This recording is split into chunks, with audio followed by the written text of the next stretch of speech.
الحمد لله نحمده ونستعينه ونستغفره ونؤمن به ونتوكل عليه ونعوذ بالله من شرور أنفسنا ومن سيئات أعمالنا من يهده الله فلا مضل له ومن يضلله فلا هادي له ونشهد أن لا إله إلا الله وحده لا شريك له ونشهد أن سيدنا ومولانا محمدا عبده ورسوله أرسله بالحق بشيرا ونذيرا وداعيا إلى الله سراجا منيرا. أعوذ بالله من الشيطان الرجيم. بسم الله الرحمن الرحيم.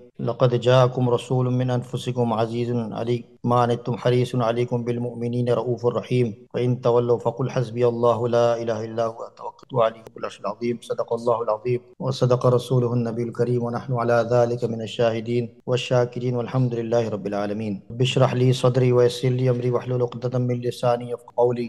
رب زدني علما سبحانك لا علم لنا إلا ما علمتنا إنك أنت العليم.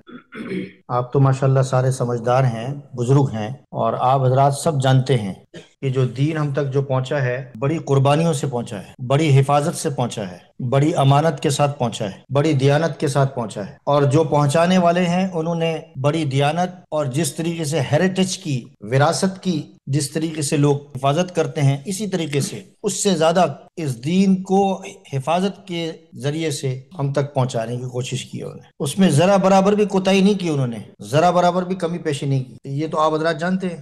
لیکن جو بیٹھی ہوئی ہے دوسری نسل ہماری، جو ہمارے بچے ہیں، تو انہیں آپ پوچھیں کہ یہ جو دین ہم تک پہنچا ہے اس کی قربانیوں میں کن کن لوگوں نے حصہ ڈالا ہے اور کن کن لوگوں نے قربانیاں دی، تو ان کو معلوم نہیں ہوگا، بالکل ناواقف ہوں گے. ہمیں تو کچھ نہ کچھ ہمارے بزرگوں نے بتا دیا اور ہم نے دیکھ بھی لیا اپنے بزرگوں کو اس طرح کی قربانیاں دی ہیں لوگوں نے. تو ان کو تو دیکھنے کا موقع بھی میسر نہیں آ رہا، چونکہ ان کو بیٹھنا نصیب نہیں ہے علماء کی خدمت میں. میں نے جیسے آپ کے سامنے عرض کیا تھا کہ نہیں کیا تھا کہ پاکستان کراچی کے اندر حضرت مولانا ڈاکٹر عبدالحی صاحب ایک اللہ والے ہوتے تھے، سارا کراچی ان کے پاس، ان کی خدمت میں ہر روز پیر کے روز مجلس میں بڑے بڑے علماء جایا کرتے تھے، بیٹھتے تھے ان کی خانقاہ کے اندر اور سنتے تھے ان کی باتیں. بتائیے نیوہیم کے اندر کتنی مجلسیں ہوتی ہیں، تبلیغی جماعت کا مرکز ہے، چلو اس کو تو چھوڑیں ابھی ایک طرف رکھتے ہیں. کتنی مسجدیں ہماری ہیں، آپ خود سوچیں. 80-83 مسجدیں ہیں. ان 83 مسجدوں کے اندر جمعے کی مجلس کو بھی چھوڑ دیں، جمعے کی مجلس کے علاوہ ایسی جگہ مستقل جا کے کبھی ہمارا بیٹھنے کا کوئی رواج ہے، کوئی ہمارے پاس ہم نے کبھی دیکھا ہے کہ کوئی روایت قائم ہوئی ہے کہ اتنے سال ہو گئے، یہ چوتھی نسل ہماری ہے کہ آج تک ہم ایک ایسی خانقاہ یا ایک ایسی مجلس گاہ بنا نہیں سکے کہ بھئی وہاں جا کے لوگ بیٹھ کے کوئی دین کی بات سنتے ہوں، سمجھتے ہوں. اس میں علماء بھی جاتے ہوں اور عوام بھی جاتی ہے. ماشاءاللہ کیفیٹیریا تو کافی بن چکے ہیں ماشاءاللہ. ان 24-25 سالوں کے اندر ہم نے دیکھے ہیں لوگ وہاں بیٹھتے ہیں، گپے مارتے ہیں، ہنسی مذاق کرتے ہیں. اس سے میں منع نہیں کرتا، اچھی بات ہے وہ. لیکن یہ جو خلا ہے، یہ خلا کیوں ہے، کیا وجہ ہے اس؟ ایسا تو نہیں کہ ہمارے اندر سے علم کی اور علم والوں کی قدر اٹھ گئی ہے کہ نہیں ان کے پاس بیٹھنا ہی نہیں ہے، ان کے پاس ان کی باتیں سننی ہی نہیں ہے. ہمیں صورتحال آپ کے سامنے ہے، تبلیغی جماعت کا مرکز ہے ہمارے سامنے. تو شب جمعہ میں حال دیکھ لیں وہاں لوگوں کا، نہیں ہے، بالکل ختم ہو گیا سلسلہ. وہ بھی بہت کم جاتے ہیں. جو بھی جاتے ہیں وہ بھی کھانا کھانے جاتے ہیں. ان کو پتا ہے کہ ماشاءاللہ ہر گھر سے کھانا ملتا ہے، آتا ہے، وہ کھانا کھانے پہنچتے ہیں. آپ کھانا بند کر دیں آپ کو اندازہ ہو جائے گا بالکل کوئی نہیں آئے. یہ رواج بن چکا ہے ہمارے یہاں، بغیر کھانے کے کوئی مجلس کامیابی نہیں ہوتی. آپ کیوں نہیں ہوتی؟ لیکن آپ حیران ہوں گے کہ جس زمانے میں ہم جایا کرتے تھے، یا آپ لوگوں نے بھی دیکھا ہوگا ہندوستان پاکستان کے اندر چاندنیاں بچھی ہوتی تھیں. ایسا لگتا تھا کہ جیسے وہ شادیوں میں چاندنیاں نہیں بچتی، چاندنیاں جو سفید چادر ہوتی، تو ایسا لگتا ہے کہ اس کے بعد کوئی کھانا وانا لگنے والا ہے. لیکن یقین کریں کہ اس میں چائے بھی اگر تقسیم ہوتی تو حرام نہیں. کوئی چائے وائی نہیں، کچھ نہیں، سوائے روحانی غذا کے، سوائے دین کی باتوں کے. تو ہمارے یہاں دینی مجلس میں بیٹھنے کا رواج ختم ہو گیا ہے، بالکل نہیں بیٹھتے. علماء کے سامنے علماء کی مجلس، علماء بھی اس چیز میں قصوروار ہیں کہ اس طرح کی مجلس سے بالکل قائم نہیں کر رہے ہیں. ہم جب مسجد اقصیٰ جاتے ہیں اور آپ لوگوں کو میں وہاں جب دکھاتا ہوں چیزیں، آپ نے وہاں چبوترے دیکھے ہوں گے، اونچے اونچے چبوترے، یاد ہے؟ تو یہ اونچے چبوترے کس چیز کے ہوتے تھے؟ یہ اس زمانے کی سلطنت عثمانیہ کے دور کے چبوترے تھے، یا آج سے 100 سال پہلے چبوترے بنے ہوئے تھے اونچی جگہ، جہاں حدیث کا درس، قرآن کا درس ہوتا تھا. جو لوگ اللہ والے اور بزرگ اور طلباء وہاں بیٹھ کے قرآن حدیث سیکھا کرتے تھے. تو ہمیں اس بارے میں سوچنا چاہیے، اس بارے میں فکر کرنی چاہیے کہ آپ لوگ تو سن رہے ہو، لیکن آپ کے بعد والی جو پود ہے، آپ کی جو نسل ہے، وہ جمعے کا بیان بھی سننے کے لیے تیار نہیں ہے، علماء کی مجلس میں بیٹھنے کے لیے تیار نہیں ہے، مسجدوں میں آنے کے لیے بھی تیار نہیں ہے. تو ہم کریں تو کیا کریں؟ ہم تک تو دین بحفاظت اچھے طریقے سے بڑی قربانیوں کے ساتھ پہنچا ہے، لیکن ہم اب کوئی سیکھنے والا نہیں ہے. سکھانے والوں کی بھی اب ظاہری بات ہے کہ سکھانے والوں کی بھی کمی ہو گئی ہے، کمزوری ہے کہ بھئی بیٹھنے کے لیے کوئی وقت دینے کے لیے تیار ہی نہیں ہے. 2 جذبے ہوتے تھے پرانے علماء کے اندر، ہمارے اکابر کے اندر پرانے بزرگوں سے لینا، آبزرو کرنا، حاصل کرنا پوری چیز بحفاظت، اور ان کے اندر ایسا اشتیاق تھا اور ایسا مشتاق رہتے تھے کہ پیاس ان کی بجھتی نہیں تھی، علم کو حاصل کرتے رہتے، کوئی نئی بات سمجھے، کوئی نئی بات آئے، کوئی نئی بات آئے، کوئی نئی بات آئے، کوئی نئی بات آئے۔ اور دوسرا جذبہ یہ ہوتا تھا کہ کسی طریقے سے یہ جو بات میں نے سنی ہے، اللہ اس کے رسول صلی اللہ علیہ وسلم کے فرمودات میں نے سنے ہیں، وہ میں آگے پہنچاؤں۔ اگر وہ سنتے رہتے اور آگے نہ پہنچاتے تو ہم تک دین پہنچتا؟ مجھے بتائیے۔ تو اس پر ہمیں سوچنا چاہیے۔ امت مسلمہ کو کہتے ہیں من حیث القوم من حیث الامہ، اس بات کی فکر کرنی ہے کہ علم کی قدر کرنی ہے اور علم والوں کی قدر کرنی ہے، اور علم کو سیکھنا ہے اور علم کو سکھانا ہے۔ بھائی علم والوں نے تو پوری شریعت کا ڈھانچہ جو بحفاظت ہم تک پہنچایا، اور نبی کریم صلی اللہ علیہ وسلم کی جو روایت میں آتا ہے کہ اس کا پورا جو بوجھ ہے، اس پوری حفاظت دین کا جو بوجھ ہے، علم کا سیکھنے کا جو بوجھ ہے، یہ سارا علماء کے کندھے پر تھا۔ اسی لیے اللہ تبارک و تعالیٰ نے نبی کریم صلی اللہ علیہ وسلم کے ذریعے سے علماء کو جو مقام اور منصب عطا فرمایا، ان العلماء ورثۃ الانبیاء، العلماء ورثۃ الانبیاء، انبیاء کے وارث۔ یعنی اب اس امت کے اندر یہ امت بھی آخری ہے اور کوئی نبی آنے والا نہیں ہے، کوئی نئے نبی آنے والا نہیں ہے۔ اسی کو ختم نبوت کہتے ہیں۔ آپ نے 2 بات سیکھی ہے، 3 بات سیکھی ہے، 4 بات سیکھی ہے، 8 بات سیکھی ہے، 10 بات سیکھی ہے۔ آپ لوگوں نے جو سیکھتے ہیں عوام، آپ ایک مسئلہ بتا دیں گے، 2 بتا دیں گے، 3 بتا دیں گے، 4 بتا دیں گے، 10 بتا دیں گے، 10 سے زیادہ نہیں بتا سکتے آپ۔ علماء پورے شریعت کو بتا سکتے ہیں، سمجھا سکتے ہیں آپ۔ میں بڑی بات نہیں کرتا اپنی، میں تو کچھ بھی نہیں ہوں، لیکن میرے سامنے اگر کوئی شخص آ کے بیٹھ جائے، کوئی عام آدمی جس کو میں نہیں جانتا ہوں، 10-15 منٹ بیٹھ جائے، جس طرح ایک ڈاکٹر کو اندازہ ہو جاتا ہے کہ بھائی اس کو یہ مرض ہے، اس بیماری میں مبتلا ہے، ہمیں اس شخص کی ذہنیت کا پتہ چل جاتا ہے کہ یہ بندہ کس ذہنیت کا ہے، صرف 10 منٹ دے دیں ہمیں تو یہ پریکٹس سے پتہ تربیت سے یہ چیز ہر پہلو جب انسان کے سامنے ہو، اس کے بعد اندازہ ہوتا ہے کہ بھئی یہ بندہ اس ذہن کا بندہ ہے، اس سے اس طریقے سے گفتگو کرنی۔ ہمارے جو عام لوگ ہوتے ہیں، وہ تو کوئی بندہ آتا ہے، کوئی تھوڑی سی کوئی بات آڑی ٹیڑھی کرتا ہے تو اس کے پیچھے لٹ لگے دوڑنے لگتے ہیں نا، غصہ ہو جاتے ہیں۔ علماء اس طرح نہیں کرتے، کیونکہ انہوں نے پورا دین کو سیکھا ہوتا ہے۔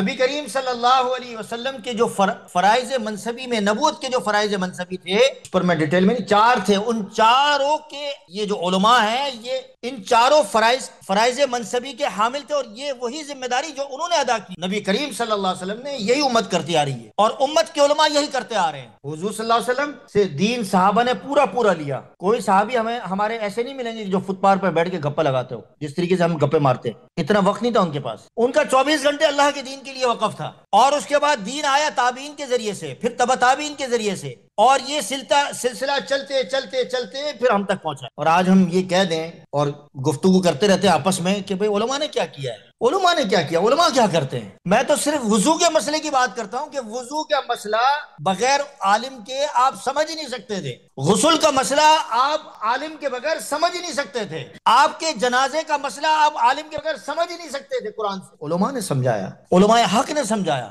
مستند علماء نے سمجھایا، قرآن سے پڑھ کے، حدیث سے پڑھ کے۔ اب یہ باتیں ہم کیسے لوگوں کو سمجھائیں، بچوں کو کیسے سمجھائیں کہ بھئی اتنی قربانیاں دی ہیں۔ شریعت صرف یہ وضو اور غسل کے اندر تک محدود نہیں ہے، مقید نہیں ہے کہ صرف وضو کے مسئلے، غسل کے مسئلے، جنازے کے مسئلے، وراثت کے مسئلے۔ شریعت تو بہت بڑا خزانہ ہے، پورا دین ہے۔ اگر ایک عالم دین کی خدمت کرتا ہے تو یہ سمجھے کہ وہ دین کی تبلیغ کرتا ہے۔ ایک آدمی دین کو پھیلاتا ہے تو یہ سمجھے کہ وہ دین کی اشاعت کر رہا ہے۔ اگر ایک آدمی دین کی حفاظت کر رہا ہے، ایک عالم دین کی حفاظت کر رہا ہے، وہ سمجھے کہ علم کی حفاظت کر رہا ہے۔ علم اور دین اس میں کوئی فرق نہیں ہے، علم کی حفاظت ہوگی تو دین کی حفاظت ہوگی۔ اگر وہ دین کو پھیلا رہا ہے تو سمجھے تبلیغ کر رہا ہے، دین کو پڑھا رہا ہے تو وہ دین کو عام کر رہا ہے، علم کو پڑھا رہا ہے تو دین کو عام کر رہا ہے۔ اس سلسلے میں میری گزارش ہے کہ جس طریقے سے ہم اب اپنے آباء و اجداد کے قصے کہانیاں سناتے ہیں، ان کو بتاتے ہیں، تو ہمیں اپنے بزرگوں کی جو قربانیاں ہیں، اپنے اکابرین کی جو قربانیاں ہیں، صحابہ کی جو قربانیاں ہیں، وہ پڑھ کر ہمیں اپنے بچوں اور اپنی اولادوں اور اپنے نسل تک پہنچانا چاہیے، تاکہ ان کو اس دین کی اور اس علم کی قدر آئے ان کے دل کے اندر کہ بھئی بڑی مشکلوں سے یہ دین ملا ہے۔ میں مبالغہ نہیں کرنا چاہتا، یہ حقائق پر مبنی بات کرنا چاہتا ہوں کہ تاریخ اسلام کے اندر جتنی قربانیاں اس امت نے دی ہے کسی نے بھی نہیں دی۔ تھوڑا سا پنکھا چلا دیں۔ جتنی قربانی اس امت نے دی ہے کہ حضور علیہ الصلوۃ والسلام نے جتنی قربانی دی تاریخ اسلام میں کسی نے بھی قربانی، تو اس کی امت نے بھی بہت قربانی دی، اور اس قربانی کے نتیجے کے اندر وہ جو نبوتوں کا سلسلہ، کتابوں کا سلسلہ، دین کا سلسلہ، اور وہ جو دین کی جو امانت تھی، وہ جو سلسلہ چلا آ رہا تھا، آج امت کے اندر ویسا کا ویسا برقرار ہے۔ میں اس لیے یہ بات دوبارہ عرض کر رہا ہوں، پچھلے جمعے بھی میں نے یہ بات عرض کی ہے کہ یہ بات بڑی زور و شور سے چلائی جا رہی ہے کہ علماء کچھ بھی نہیں کر رہے، علماء بالکل فارغ ہیں۔ میں ان لوگوں سے درخواست کرتا ہوں اور آپ کے توسط سے درخواست کرتا ہوں کہ ایک ہفتے ہمیں دے دیں۔ کل کسی گروپ میں بات چل رہی تھی، ہمارے کوئی دوست بات کر رہے تھے کہ علماء کچھ نہیں کر رہے، تو میں نے کہا مجھے آپ بتا دو کہ آپ کیا کرنا چاہتے ہیں، میں رخ دے دیتا ہوں۔ آپ کچھ کرنا چاہتے ہیں کہ نہیں چاہتے، مجھے آپ بتائیے آپ کیا کرنا چاہتے ہیں دین کے لیے۔ بھائی آپ دین کے لیے کیا کرنا چاہتے ہیں آپ یہ بتا دیں، آسان سے آسان کاموں کا میں آپ کو بتاؤں گا، وہ دین ہی کی محنت ہوگی، آپ لگ جائے اس میں۔ بارہا یہ کہتا آ رہا ہوں اور 24-25 سالوں سے یہاں کہتا آ رہا ہوں کہ اگر عالم نہیں کر رہے تو آپ کر لو نا۔ آپ کو کس نے روکا ہے اتنے سالوں سے؟ آپ کو روکا؟ ہمیں ایک ہفتہ دے دو بس، ہمارے ساتھ ایک ہفتہ گزار لو، جو ہم آپ کو 24 گھنٹے آپ ہمارے ساتھ گزار لو، اور 24 گھنٹے ہفتہ ایک دے دو، ہم آپ کو دے دیں گے بھائی یہ کام کرو، آپ کو پتہ چل۔ دینے کے لیے کوئی تیار نہیں ہے، وقت دینے کے لیے کوئی تیار نہیں ہے۔ وہ تو دیکھ رہے ہیں بیٹھے ہوئے علماء مزے سے، ان کو کیا ہے، ہم تو بڑی محنت کر رہے ہیں، ہم تو صبح سے شام کبھی ادھر جاتے ہیں کبھی ادھر جاتے ہیں، آپ لوگوں تو مزے کر رہے ہو، مدرسوں میں بیٹھے ہو، مسجدوں میں بیٹھے ہو۔ میں آپ کو ایک بات بتانا چاہتا ہوں، میں اپنی بات کر رہا ہوں۔ میں جب ہمارا مدرسے کا پہلا سال تھا، مدرسے کا پہلا سال، میں آپ سے پوچھتا ہوں، آپ جب اسکول جاتے ہو، اسکول بھیجنے کے پہلے آپ کی نیت دماغ میں کیا ہوتی ہے، یہ آپ بتا دیں مجھے ذرا نیت۔ ہاں جی شمس بھائی آپ بتاؤ ذرا، اسکول جاتے ہیں نا آپ لوگ، نیت کیا ہوتی ہے؟ زیادہ تر لوگوں کی، میجورٹی لوگوں کی نیت کیا ہوتی ہے؟ نہیں لرننگ کی نیت نہیں ہوتی، لرننگ کی تو نیت ہوتی ہے ارننگ، مقصد ارننگ ہے، نہ قوم کی خدمت کی نیت ہے کہ میرا بیٹا جو ہے فلانا بنے گا، میرا بیٹا فلانا بنے گا، میرا بیٹا فلانا بنے گا، میرا بیٹی یہ بنے گی وہ بنے گی، اور ماشاءاللہ وہ خوب ڈاکٹر بنے گا، ڈاکٹر بنے گی، خوب لوگ مریضوں کے چمڑی اتارے گی۔ زیادہ تر اب جنرل جو کانسیپٹ جو دماغ میں یہی ہے کہ بھائی میں نے جو کچھ سیکھنا ہے، مقصد تو کمانا ہے، مقصد تو ارننگ ہے۔ لیکن ہم جو مدرسوں میں جب ہم داخلہ لیتے تھے، یا ہمارے ہندوستان پاکستان، یہاں تو چلو پھر بھی مدرسوں میں اب تو اس وقت ہر جگہ دنیاوی تعلیم بھی، اصلی تعلیم بھی دی جاتی ہے، تو طلبہ بیچارے مطمئن رہتے ہیں کہ چلو جی ہمیں کچھ نوکری، کم سے کم ایڈمن کی نوکری کم سے کم مل جائے گی ہمیں۔ اب اس وقت کی صورتحال میں بتا رہا ہوں، میں 30-40 سال پرانی بات کر رہا ہوں میں آپ کو، اب تو صورتحال بدل گئی ہے، اسی لیے دین میں کمزوری بھی آ گئی ہے۔ لیکن اس 40 سال 50 سال پہلے جو مدرسے میں جب داخلہ لیتے تھے، تو ہمارے جو لوگ یہ سمجھتے کہ یہ تو کسی کام کا نہیں ہے، اس کے تو 8 سال گئے، یہ 8 سال پڑھے اس نے مدرسے میں، اب یہ مدرسے سے جب فارغ ہوگا تو نہ اس کو تو چپڑاسی کی جاب بھی نہیں مل سکتی۔ یہ ذہنیت ہوتی تھی لوگوں کی۔ میں نے آپ کو اپنے رشتے کے بارے میں بتایا تھا کہ لوگ کہتے تھے کہ ہمارے جو کچھ خاندان کے کوئی یہ یا اس کو کون دے گا لڑکی، یہ ذہنیت ہوتی ہے لوگوں کی، یہ مولوی آدمی ہے، اس کو کیا، یہ تو دال روٹی نہیں کھلا سکتا، یہ کیا کرے گا۔ دیکھیں میں حقائق پر بات کر رہا ہوں کہ مدرسے میں جس زمانے میں 50 سال پہلے جب بچے پڑھنے جاتے تھے، جب ان کا پہلا سال ہوتا تھا تو وہ خود سوچتے تھے کہ 8 سال ہم نے پڑھنا ہے، اور 8 سال پڑھنے کے بعد نہ تو وہ انجینئر ہے، نہ تو وہ ڈاکٹر ہے، نہ وہ سافٹ ویئر انجینئر ہے، نہ بزنس مینجمنٹ اس نے پڑھا ہوا ہے، میں ویسے بتا رہا ہوں۔ اب وہ کیا کرے گا؟ تو پہلا سال جو ہوتا تھا، پہلا دن جو ہوتا تھا، بعض ایسے طلبہ یہ سوچتے تھے کہ بھئی ہم آ تو گئے مدرسے میں، لیکن فراغت کے بعد تو ہمیں چپڑاسی کی بھی نوکری نہیں ملے گی۔ میں یہ دوسرے اینگل سے بات کر رہا ہوں، وہ پرانی بات کر رہا ہوں، میں ابھی کی نہیں بات کر رہا ہوں۔ میں آپ کو بتانا چاہ رہا ہوں کہ اس وقت کے لوگوں کا جو اخلاص ہوتا تھا، ہمارے استاد پہلا سبق تم جو پڑھ رہے ہو، اللہ کے دین کی حفاظت اور اللہ کو راضی کرنے کے لیے تم پڑھ رہے ہو، یہ نیت ہوتی تھی بھائی، اللہ کے دین کی حفاظت، اللہ کو راضی کرنے کے لیے تم نے آج مدرسے میں، اگر تم اللہ کو راضی کرنے کے لیے مدرسے میں آئے ہو تو ٹھیک ہے، تمہارے لیے دروازے ہیں، اللہ کے دین کی حفاظت کے لیے تم آئے ہو۔ یہ دیکھیں، یہ تھنکنگ، ایسے دیکھنے والے تو مذاق سمجھ رہے ہیں یار یہ کیا باتیں کر رہے ہیں، لیکن یہ کتنی بڑی بات ہے کہ 8 سال کے لیے آپ مدرسے میں 7-8 گھنٹے بلکہ 24 گھنٹے آپ اور پوری زندگی لگا رہے ہیں، اپنی پوری زندگی لائف دے دی کہ آپ کی لائف سٹارٹ ہو رہی ہے، آپ کا بچپن پروان چڑھنے والا ہے، اس کی بود و باش ہونے کا وقت ہے، اور اس کی لائف وہ قربان کرنے کا وقت ہے، سیکریفائز کرنے کا وقت ہے، اور وہ اس وقت کہہ رہا ہے کہ جی میں اس دین کی حفاظت کے لیے میں 8 سال دینے کے لیے تیار ہوں مدرسے۔ مجھے بتائیے کہ ان کے خلوص کو داد دے سلام پیش کرنے چاہیے نہیں؟ یہ ہے جو مدرسے کے طلبہ ہیں، یہ وہ ہیں جو صحابہ اکرام رضوان اللہ علیہم اجمعین کی امانت اور اس دین کی وراثت کی حفاظت کے لیے ہمہ وقت تیار رہے، اور انہی کی قربانیوں کے نتیجے کے اندر آج یہ دین ہم تک پہنچا۔ آج کل کی صورتحال میں نے بتایا وہ بالکل الگ ہے۔ ہمارے یہاں مدرسہ آدھا دن نہیں ہوتا تھا، ہمارے جو ہم جو پڑھتے، جو مدرسے میں آدھا دن پڑھتے پڑھتے تھے نا تو ہم کہتے تھے یار یہ کوئی پڑھ رہا ہے. ایک دو مدرسے کراچی کے اندر آدھا دن پڑھاتے تھے, 12 بجے چھٹی ہو جاتی تھی, 8 بجے شروع ہوا. ہم نے کہا یہ کوئی پڑھائی ہو رہی ہے؟ ہم صبح 7 بجے جاتے تھے اور رات کو 11 بجے گھر واپس آتے. کبھی کبھار ابو بھول بھی جاتے تھے کہ مجھے لے کے آنا ہے, اور میں چھوٹا ہوتا تھا تو میں روتا بھی تھا کہ یار مجھے کوئی لینے نہیں آیا گھر. آپ اندازہ کریں کہ یہ قربانی لوگوں کی ہے. علماء نے اس طریقے سے دین کی حفاظت کی ہے کہ 24 گھنٹے دے دیے. میں تو آج کی بات کر رہا ہوں, لیکن اگر پچھلی بات کرتا ہوں تو کہتے ہیں وہ پچھلے لوگ ہیں. یار پچھلے لوگوں کی کیا بات کرتے ہو؟ کیوں نہ کرے بھائی پچھلے لوگوں کی بات. امام بخاری رحمۃ اللہ علیہ جس کی ہم کتاب پڑھتے ہیں,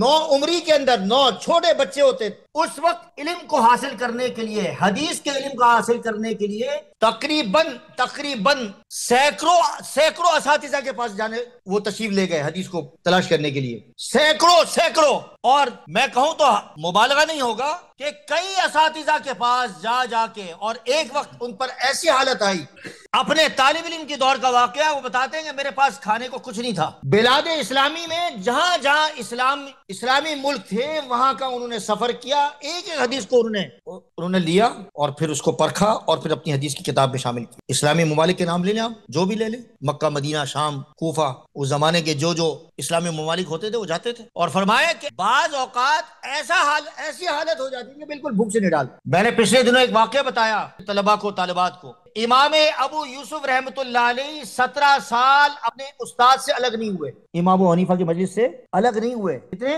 اور کتابوں میں یہ بات لکھی ہے کہ وہ فجر کی نماز سے پہلے امام ابو حنیفہ رحمۃ اللہ علیہ کی مسجد میں پہنچ جائے. فجر کی نماز امام ابو حنیفہ رحمۃ اللہ علیہ جہاں پڑھتے تھے, ایسا نہ ہو کہ کوئی حدیث وہ بیان کرے, کوئی بات سمجھائے اور مجھ سے وہ بات رہ جائے. سبق کے دوران کتابوں میں لکھا ہوا ہے کہ ایک قاصد آیا ان کے پاس, آپ کا بچہ فوت ہو گیا ہے. سبق کے دوران ہمارے پاس کوئی ایسی بات آ جائے بیان کے دوران, یا کبھی کوئی ایسی بات, فوراً بھاگتے ہیں. یا نماز سے پہلے کوئی گاہک آ جائے تو جی پہلے گاہک کو نمٹاؤ پھر اس کے بعد نماز پڑھتے ہیں. فرمائیں کہ اگر میں جاتا ہوں تو میرا درس مس ہوتا ہے, حدیث مس ہوتی ہے, مسئلہ مس ہوتا ہے. اور اگر میں یہ کہتا ہوں کہ بیٹے کا جنازہ روک دو تو یہ سنت کے خلاف عمل ہوتا ہے. نہ میں درس چھوڑ سکتا ہوں نہ میں سنت کے خلاف جا سکتا ہوں. بھئی بات سمجھ میں آ رہی ہے؟ انہوں نے کہا بچے کو دفنا دو, میں درس نہیں چھوڑ سکتا. پھر لوگ کہتے ہیں علماء کیا کرتے ہیں, ہمارے اکابرین نے کیا کیا, ہمارے لوگوں نے کیا کیا؟ کچھ نہیں کیا, بس ایسی آ گیا, آسمان سے آ گیا, پہاڑ پر اترا اور جیب میں آپ کے دین آ گیا بس, اور آپ نے سمجھ لیا دین کو. امام محمد, کسی نے کوئی مسئلہ پوچھ لیا ان سے. بعض اوقات آدمی, اتنا بڑا آدمی, یہ علماء ایسے نہیں ہوتے کہ بھئی ہوا میں تیر چلا دیا, کوئی نشانہ نہیں ہے, کوئی بات کوئی مستحضر نہ ہو تو ٹھیک ہے میں بتاتا ہوں. کہتے ہیں کہ گھر چلے گئے, سوئے نہیں. لوگوں نے کہا کیوں نہیں سوتے؟ اور ہماری بے چینی کا بھی عالم یہ ہے, کبھی اس زمانے میں, ابھی تو اللہ کا شکر ہے, پہلے کبھی کوئی مسئلہ کوئی پوچھتا تھا, شروع کی بات ہے, فراغت کے بعد, تو مسئلہ مستحضر نہیں ہوتا انسان کو, جیسے پڑھتا ہے تو وہ بے چینی برقرار رہتی ہے جب تک وہ مسئلہ یا وہ حدیث نہ نکال لیں, ہمیں چین نہیں آتا تھا. اور جب وہ حدیث ہمیں مل جاتی تھی حدیث کی کتابوں میں, اس قدر خوشی کہ دنیا کی خوشی سے بڑھ کر کہ اللہ کے نبی کی صلی اللہ علیہ وسلم کی حدیث ہمیں کتاب میں مل گئی. وہ تو یہ تو وہ جانے کہ جو اس مرحلے سے گزرا ہو, اس کو معلوم ہے کہ بھئی وہ حدیث کی کتاب کے اندر حدیث کا تلاش کرنا عربی میں بہت مشکل کام ہے. یہ اس زمانے میں یہ مفتی گوگل تھوڑی ہوتے تھے, آج تو گوگل میں ڈالو کوئی بھی حدیث آ جاتی ہے آپ کے سامنے. امام محمد رحمۃ اللہ علیہ فرماتے ہیں کہ بھئی لوگ تو سو رہے ہیں, اور یہ سکون کے ساتھ سو رہے ہیں کہ کل مجھ سے اگر مسئلہ پوچھا جائے گا تو میں تسلی بخش جواب دے سکوں گا کم سے کم لوگوں کو. اگر میں سو گیا تو دین خطرے میں, دین کے ضائع ہونے کا خطرہ ہے. مسلم شریف کی کتاب آپ نے سنی ہوگی, امام مسلم, ان سے کسی نے کوئی مسئلہ پوچھ لیا اور وہ دیکھ رہے ہیں, تلاش کر رہے ہیں, تلاش کرتے کرتے ان کے طلبہ نے ان کے سامنے کھجوریں رکھ دی. سنا ہوگا یہ واقعہ جمال بھائی, کھجوریں کھا رہے ہیں, آدمی کھاتا رہتا ہے, پانی پی رہا ہے, کھجور کھائے گا. اب اندازہ نہیں ہوتا آدمی کو کہ کتنی عدد کھانی ہے. جب انہماک ہو, کس میں آدمی مستغرق ہو, بالکل ڈوبا ہوا ہو, اتنے علم کے اندر اتنی استغراقی کیفیت تھی کہ ان کو پتہ ہی نہیں چلا, مسئلہ معلوم ہو گیا, لیکن اتنی زیادہ تعداد کے اندر وہ کھجوریں کھا چکے تھے, کتابوں میں لکھا ہے کہ اسی کی وجہ سے ان کا انتقال ہوا. یہ استغراقی جو کیفیت ہے, علم کی جو انہماک ہے, ان لوگوں کو ہی حاصل ہو سکتی ہے کہ جو علماء کی قدر اور علم کی قدر جانتے ہوں, اور دین کی امانت اور ضمانت کو اپنے ذمے لے کے رکھا ہو, کہ وہ سمجھتے ہو کہ بھئی یہ میری ذمہ داری ہے کہ میں دین کی حفاظت کروں. مجھے اللہ تعالیٰ نے یہ فرض دیا ہے، فرض منصبی عطا فرمایا کہ یہ دین میں نے حاصل کیا ہے، تو اس کو کم سے کم اس کی حفاظت کی ذمہ داری بھی مجھ پر ہے۔ امام شافعی رحمۃ اللہ علیہ کے بارے میں کتابوں میں لکھا ہے کہ کسی شیخ نے، اللہ والے نے ان کے پاس آ کے پوچھا کہ بھائی اگر آپ کے سامنے کوئی مسئلہ آ جائے تو سب سے پہلے اس کی دلیل آپ کس چیز سے دو گے؟ تو انہوں نے قرآن سے۔ پھر کہا کہ اگر قرآن میں وہ چیز نہ ہو تو پھر کس سے دو گے؟ حدیث سے۔ حدیث میں نہیں ہو تو پھر کیسے دلیل دو گے؟ کہا کہ اجماع سے۔ تو انہوں نے کہا کہ کوئی دلیل ہے تمہارے پاس؟ بھائی لوگ تو علماء سے تو دلیل مانگتے ہیں نا، اور ہماری ذمہ داری ہے اگر جس کی نیت صحیح ہو تو اس کو دلیل دینا بھی بنتا ہے۔ اگر کسی کی نیت جاننے کی ہو کہ بھائی میں سمجھنا چاہتا ہوں کہ اس کی دلیل کا ماخذ مرجع کیا ہے، میں سمجھنا چاہتا ہوں، تو ٹھیک ہے اس کو دلیل بتا دیں۔ اگر وہ اس لائق ہے، سمجھدار ہے، تو وہ حدیث کی کتاب نکالیں، فقہ کی کتاب نکالیں، بولے یہ دلیل ہے، یہ اس مسئلے کی یہ دلیل ہے۔ لیکن جو ضدی ہو، علماء کا تمسخر اڑانا چاہتا ہو، علماء کو چھیڑ چھاڑ کرنا چاہتا ہو اور نوک جھونک کرنا چاہتا ہو، اس کو دلیل دینے کی ضرورت نہیں ہے۔ جیسے کہ وہ میری ایک طالبہ ہے، اس دن مجھ سے سوال کیا کہ قرآن کریم کے فضائل پر، فضائل اعمال میں ایک روایت لکھی تھی حسن بصری رحمۃ اللہ علیہ کی، فضیلت لکھی ہے، تو مجھے کہتی ہے مجھے یہ سمجھ میں نہیں آتی یہ حدیث، اس کی مجھے سند گوگل میں نہیں مل رہی۔ آپ لوگوں کو کوئی پوچھے گا تو کیا جواب دو گے؟ مجھے بتاؤ۔ آپ تو گئے ڈھیر ہو گئے، پھر کہتے ہیں علماء کیا خدمت کرتے ہیں، تبلیغ میں جاتے ہیں، جماعت میں جاتے ہیں، لیکن اگر آپ سے کوئی پوچھ رہے تو کچھ نہیں پتا، زیرو۔ تو علماء کا کام ہے، اور یہی ہم کہتے ہیں کہ علماء بیٹھے ہوئے ہیں تو علماء یہ بیٹھ کر کام کر رہے ہیں، علماء دین کی حفاظت کر رہے ہیں اور پورے شریعت کی حفاظت کر رہے ہیں۔ تو میں نے اس کو کہا کہ حسن بصری کون؟ روایت کے اندر حدیث کے جو کہتے ہیں، جسے کہتے ہیں ضعیف، موضوع، مرسل، میں نے ان سے کہا کہ یہ مرسل کیا ہوتی ہے، تو اس نے بتایا یہ وہ آپ کا موضوع نہیں ہے، اس لیے آپ کو سمجھ میں نہیں آئے گا، نہ بھی مجھے اس علمی نکات کو بیان کرنا ہے۔ میں نے کہا شیخ الحدیث محمد زکریا رحمۃ اللہ علیہ حدیث کے امام تھے ہمارے نزد، انہوں نے جو لکھا اور حضرت حسن بصری رحمۃ اللہ علیہ نے جو بات بیان کی، ہم اس پر اعتماد کرتے ہیں۔ پہلے تو ہم شیخ الحدیث نے فضائل اعمال میں جو بات لکھی ہے ہم مانتے ہیں، اس کو ہمیں پوچھنے کی دلیل دینے کی ضرورت نہیں ہے۔